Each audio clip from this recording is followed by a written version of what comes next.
শুভ সকাল বন্ধুরা, সবাই কেমন আছো? আশা করি সবাই ভালো আছো, আমিও ভালো আছি।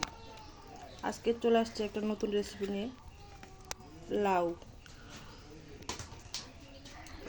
এই যে এখানে নিয়েছি রসুন, আদা আর পেঁয়াজ।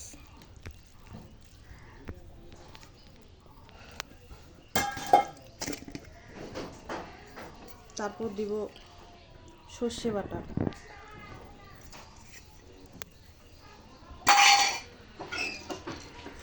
তারপর দিব তেজপাতা, এলাচ, ছোট এলাচ, দারচিনি, গোলমরিচ, লং,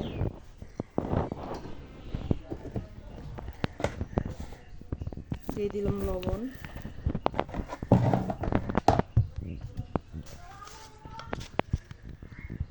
দিয়ে দিলাম হলুদ,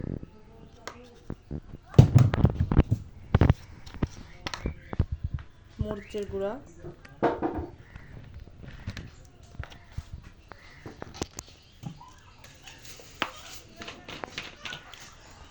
আর সবশেষে দিয়ে দিলাম তেল।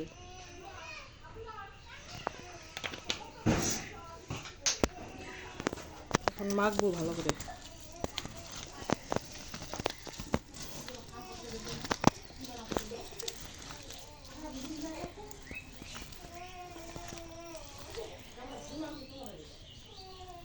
মাখা হয়ে গেছে, এখন বসায় দিব চুলায়। ধন্যবাদ সবাইকে, সবাই ভালো থাকবেন।